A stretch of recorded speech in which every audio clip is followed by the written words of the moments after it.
সালের যে ঐতিহাসিক কোটা সংস্কার আন্দোলন, সেই আন্দোলনের 2 জুলাই 2018 সালের 2 জুলাই এই শহীদ মিনারে ফারুক হাসানের উপর এইভাবে হামলা চালিয়েছিল।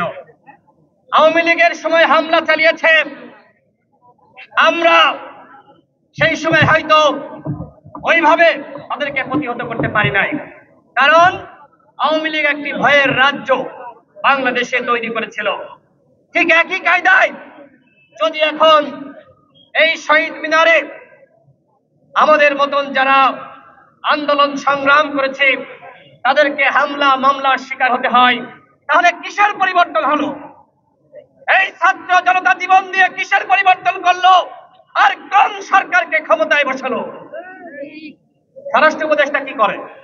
গতকাল আপনারা দেখেছেন, আমি এই ঘটনার সাথে সাথে ফারুক হাসানকে নিয়ে আমি শাহবাগ থানায় গিয়েছিলাম। রমনা জনের ডিসির সাথে আমি কথা বলেছি, এডিসির সাথে কথা বলেছি এবং ওসির সাথে কথা বলেছি। ওসি তখন বলে সেখানে চেয়ার ছোড়াছুড়ির ঘটনা ঘটেছে। তিনি নিজে দেখেছেন ফারুক হাসানের কি অবস্থা, তার কপালে কোপ দেওয়া হয়েছে। তিনি বলেন তদন্ত করে ব্যবস্থা নেওয়া হবে। এইরকম ওসি আমরা দেখতে চাই না।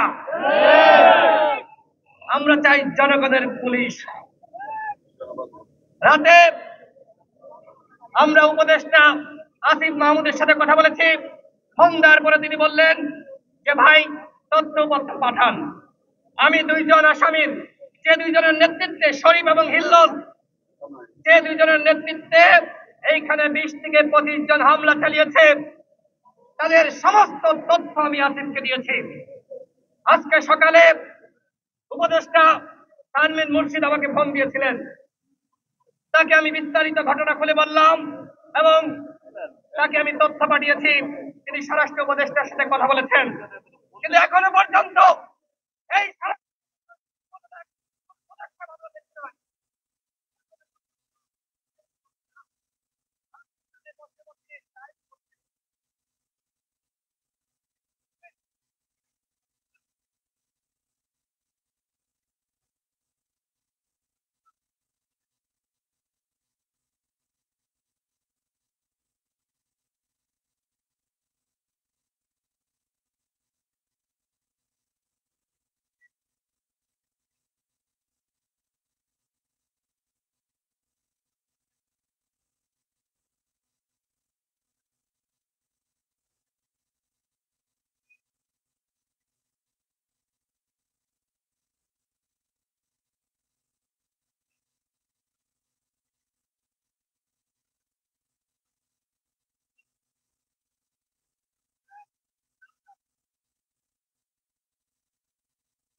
ঘটনা ঘটতেই থাকে, তাহলে এই পুলিশ দিয়ে আমরা কি করবো?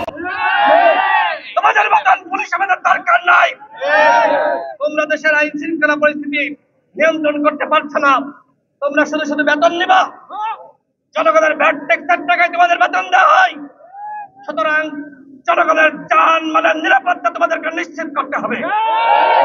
আমরা স্বরাষ্ট্র উপদেষ্টাকে 24 ঘন্টার আলটিমেটাম দিচ্ছি।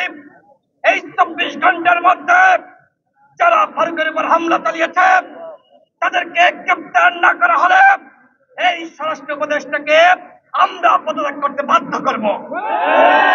প্রয়োজনে এই সচিবালয় ঘেরাও করা হবে। যে সকল উপদেষ্টারা জনগণের পালস বুঝে, জনগণের